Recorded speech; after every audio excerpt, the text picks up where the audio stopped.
तो दोस्तों कल एक दिन की उछाल के बाद आज फिर से स्टॉक मार्केट में क्रैश देखने को मिला। 1.25% की गिरावट देखने को मिली है और ओवरऑल जो चीजें थी वो फिर से नेगेटिव होती हुई नजर आई है। और उसका सबसे बड़ा कारण एक ही है जो हमारे लिए सबसे ज्यादा मैटर करता है, वो है क्रूड ऑयल के प्राइसेस।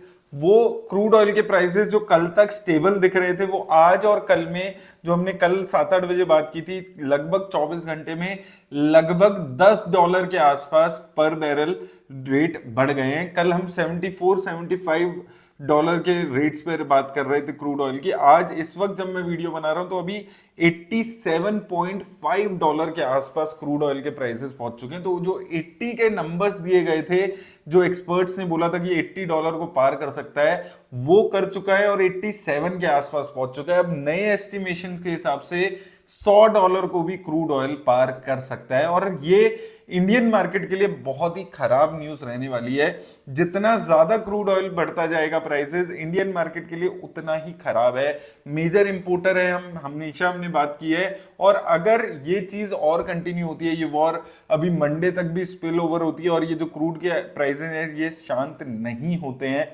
तो मंडे को भी आपको देखने को मिलेगा कि एक जबरदस्त आपको गिरावट इंडियन मार्केट में देखने को मिल सकती है। यूएस मार्केट में कल गिरावट थी। मैंने कल भी आपको रात को बोला था कि इंडियन मार्केट में अभी ज्यादा यूएस से रिलेटेड भी चल रही है। ग्लोबली जो भी चीजें हो रही है हमारी मार्केट में रेप्लिकेट हो रहा है। कल यूएस मार्केट में गिरावट देखने को मिली, आज इंडियन मार्केट में गिरावट देखने को मिली। क्रूड ऑयल में तेजी देखने को मिली। अभी जब मैं ये वीडियो बना रहा हूं तब यूएस की मार्केट में भी क्रैश आया हुआ है। 1-1.5% की गिरावट डाउ जोन्स में वहां पर देखने को मिली हुई है। तो अगर क्रूड ऑयल के प्राइसेस ऐसे ही स्काई रॉकेट होते रहे तो आने वाले टाइम में भी मार्केट में गिरावट आपको देखने को मिलेगी।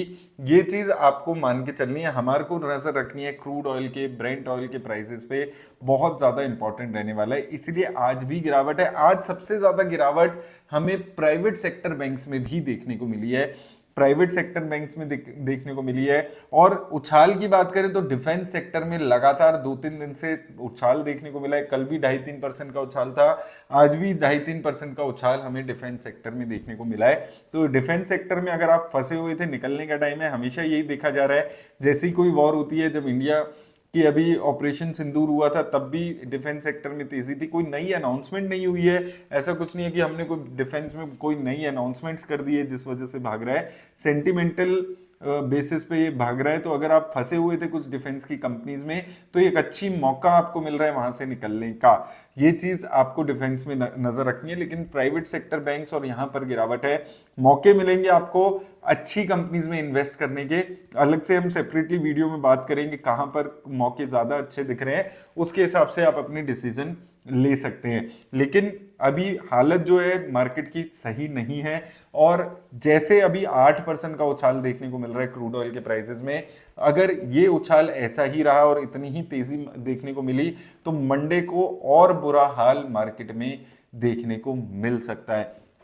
निफ्टी 50 इंडेक्स पे 24,000-24,200 की सपोर्ट की लेवल है। अगर ये लेवल्स भी मंडे को निफ्टी ने तोड़ दिए तो उसके बाद सीधा 23,500 के नेक्स्ट लेवल्स आते हैं। ये 2-3 लेवल्स हैं जो आपको ध्यान में रखने हैं। लेट्स सी, संडे को देखेंगे एक बार ये क्रूड ऑयल के क्या हाल चल रहे हैं, उससे ज्यादा बेटर आइडिया मिलेगा कि मंडे की मार्केट में क्या ऐसी ही गिरावट देखने को मिलेगी या रिकवरी आ सकती है। तो यहां पर जो मैंने आपको एक हफ्ते पहले भी चीज बोली थी, अनसर्टेन सिचुएशन रहने वाली है। डेली बेसिस पे क्रूड ऑयल के प्राइसेस क्या है, यूएसडी आईएनआर की क्या सिचुएशन चल रही है, वॉर में एस्केलेशंस हो रही हैं या कुछ सीज फायर का कुछ बनते हुए चीजें दिख रही हैं, वो सारी न्यूज के बेसिस पे अभी मार्केट चलने वाली है। क्योंकि डेफिनेटली जितना ज्यादा क्रूड ऑयल के प्राइसेस बढ़ेंगे इंडियन इकोनॉमी के लिए उतना ही ज्यादा खराब रहने वाला है। और ये वॉर अगर 1-2 महीने चल जाती है तो आपको ये अपने घर में जो एक्सपेंसेस हैं उस पर भी असर आने हो सकता है, हो सकता है पेट्रोल के, डीजल के प्राइसेस बढ़ जाए, कुछ भी यहाँ पर पॉसिबल है। जितना ज्यादा ये वॉर यहाँ पर आगे चलेगी उतना ज्यादा रिस्क इंडियन मार्केट के लिए आ सकता है। तो होपफुली जल्दी से जल्दी इसका कोई सॉल्यूशन निकले, बंद हो चीजें, तो ही सबके लिए, ह्यूमैनिटी के लिए, स्टॉक मार्केट के लिए, सबके लिए अच्छा है। वॉर किसी भी सिचुएशन में अच्छी नहीं होती है और यही चीज हमारे को यहाँ पर देखने को मिल रही है। और अगर ऐसा ही हाल चलेगा तो आने वाले टाइम में भी गिरावट आपको देखने को मिल सकती है। तो जैसे हमने पहले भी बात की है, क्या करना है, कैसे करना है, थोड़ा थोड़ा इन्वेस्ट करना है। 24,000 के लेवल्स में 24,400, 500, 600, 800 इन लेवल्स में अगर आपने एक बार ही अपने लमसम का 15-20% हिस्सा डाल दिया तो उसके बाद वेट करो, डेली पैसा डालने की जरूरत नहीं है। लेट्स सी अभी मंडे तक क्या सिचुएशन होती है, वहां से और फर्दर यहाँ पर गिरावट आती है, 24,000 को भी तोड़ती है। वैसे अभी 24,000 काफी सेफ दिख रहा है, 24,200 पर्टिकुलरली लेवल यहाँ पर रहने वाले हैं।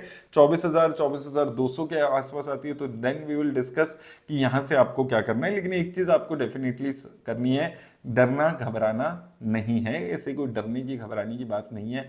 बहुत बारी ऐसे क्राइसिस आए हैं, मार्केट हमेशा रिकवर की है। अभी तो कुछ भी गिरावट नहीं है, 8-10% मार्केट अपने ऑल टाइम हाई से नीचे, 30-30, 40-40% के ड्रॉ डाउन भी मार्केट आराम से रिकवर करिए। तो आपको डरने घबराने की जरूरत नहीं है, ये चीज आपको अपने माइंड में क्लियर रखनी है। मेरी तरफ से बस इतना ही। धन्यवाद।